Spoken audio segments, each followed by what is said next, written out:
इमरान खान की हुकूमत के वजीर खजाना शौकत तरीन ने एतराफ़ किया कि मुझे एक इजलास में बुलाया गया जिसमें हुकूमती अरकान समेत साबिक army chief general Qamar Javed Bajwa भी शामिल थे और ये कहा गया था कि IMF के साथ बातचीत मुल्क के लिए अहम है, हमें इसमें मुत्तहिद होकर उनसे बात करनी चाहिए। तो मैंने उनसे कहा कि हम इस हुकूमत के साथ मिलकर IMF से बात करने के लिए तैयार नहीं हैं क्योंकि उन्होंने हमें निकाला है। मुझे बुलाया गया था, उसमें हफीज शेख साहब भी थे, मिफ्ता साहब भी थे और तारिक बाजवा साहब भी थे, रजा बाकर साहब भी थे और ये गुफ्तगू हुई थी कि इस वक्त IMF की डिस्कशंस काफ़ी क्रिटिकल हैं मुल्क के लिए, सब मिलके यूनाइटेड फेस बनाएं और IMF के साथ गुफ्तगू करें। मैंने कहा देखें, अगर आप कह रहे हैं कि हम इस हुकूमत के साथ मिलके IMF को जाके कन्विंस करें कि वो हमारे साथ प्रोग्राम आगे लेके चले, तो मैं वो करने को तैयार नहीं हूँ क्योंकि इन्होंने हमारी गवर्नमेंट को डिस्टेबलाइज किया और हमें इन्होंने बाहर निकाला, हालांकि कोई जरूरत नहीं थी। अगर आप ये इंटरिम गवर्नमेंट लेके आते हैं तो हम इंटरिम गवर्नमेंट के साथ ताउन करने को तैयार हैं। और फिर 9 मई के वाक़यात से पहले तहरीक इंसाफ अमरीका को यकीन दहानियाँ करा रही थी कि अगर अब हुकूमत में आएंगे तो IMF के साथ काम करेंगे और मुआहदे की शराइत पर अमल करेंगे। और अब पाकिस्तान का प्रोग्राम बहाल करने से पहले IMF तहरीक इंसाफ समेत सियासी जमातों से यकीन दहानियाँ मांग रहा है कि पाकिस्तान की पॉलिसीज़ फिर नहीं बदल जाएंगी और माजी की गलतियाँ दोबारा नहीं दोहराई जाएंगी। और वही तहरीक इंसाफ IMF के हुकूमत के साथ मुआहदे को खुशाइंद करार दे रही है। मगर अलमिया ये भी है कि तहरीक इंसाफ ने वफाक में अपनी हुकूमत के खात्मे के बाद भी IMF के साथ पाकिस्तान की डील को नाकाम बनाने की कोशिश की।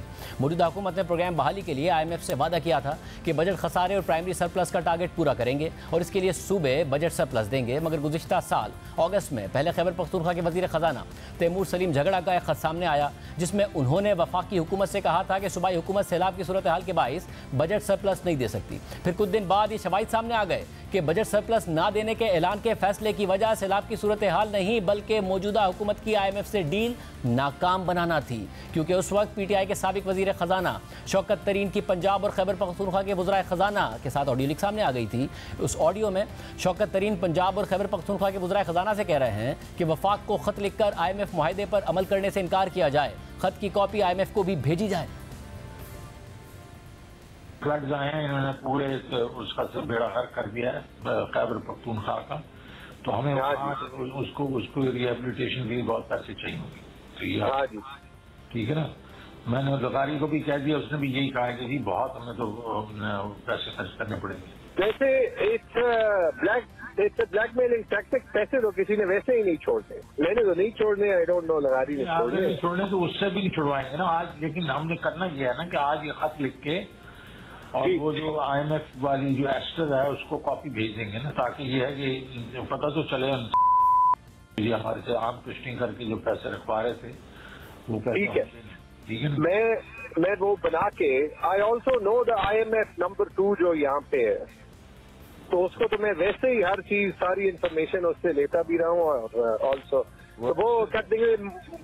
इसके अलावा लीक होने वाली ऑडियो में शौकत तरीन ने पंजाब के वजीर खजाना मोहसिन लगारी से कहा कि ये जो IMF को आपने कमिटमेंट दी है, आपने अब ये कह देना है कि अब हम ये कमिटमेंट पूरी नहीं कर पाएंगे। शौकत तरीन से मोहसिन लगारी ने सवाल भी किया कि इससे रियासत को नुकसान तो नहीं होगा। तो इस पर शौकत तरीन ने कहा कि ये जिस तरह चेयरमैन PTI और दीगर को ट्रीट कर रहे हैं, हमें मिसट्रीट कर रहे हैं, हम ऐसा सीन करेंगे कि ये ना नजर आए कि हम रियासत को नुकसान पहुंचा रहे हैं।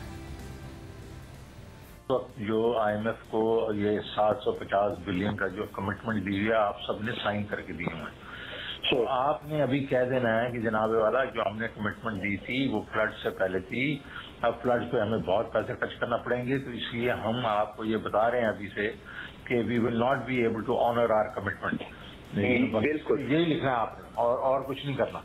इससे हमारी स्टेट को तो नुकसान नहीं होगा सर। मैं would Pakistan as a state suffer because of this? Isn't the state suffering because of the way they are treating your chairman and everybody else? देखो ये तो जरूर होगा कि IMF कहेगा कि जी ये पैसे किधर से पूरे करेंगे। Can't stand on one side, वो हमें मिसट्रीट कर रहे हैं और हम उनको बिल्कुल on the name of वो ब्लैकमेल कर रहे हैं स्टेट, आप हमें हेल्प करें तो हम उनको हेल्प करते जाएं, तो ये तो नहीं हो सकता ना। तो ऐसा चीज करेंगे ना कि जो हम ये ना नजर आए कि हम स्टेट को नुकसान पहुंचा रहे हैं। तहरीक इंसाफ शौकत तरीन की ऑडियो को दिफा करती रही। हालांकि इस ऑडियो से यह साबित हो रहा था कि तहरीक इंसाफ एक सोची समझी हिकमत अमली के तहत आखिरी लम्हात में IMF के साथ मुआहदे को सबूतात करने की कोशिश कर रही थी और अपनी सियासत को मुल्की मईशत पर तरजीह दे रही थी। मगर अब यही तहरीक इंसाफ अमरीका को यकीन दहानियाँ करा रही है कि दोबारा हुकूमत मिली तो हम IMF समेत आलमी मालियाती इदारों और दोस्त ममालिक के साथ रियासत के तमाम मुआहदों पर कायम रहेंगे। ब्रेक शामिल करते हैं।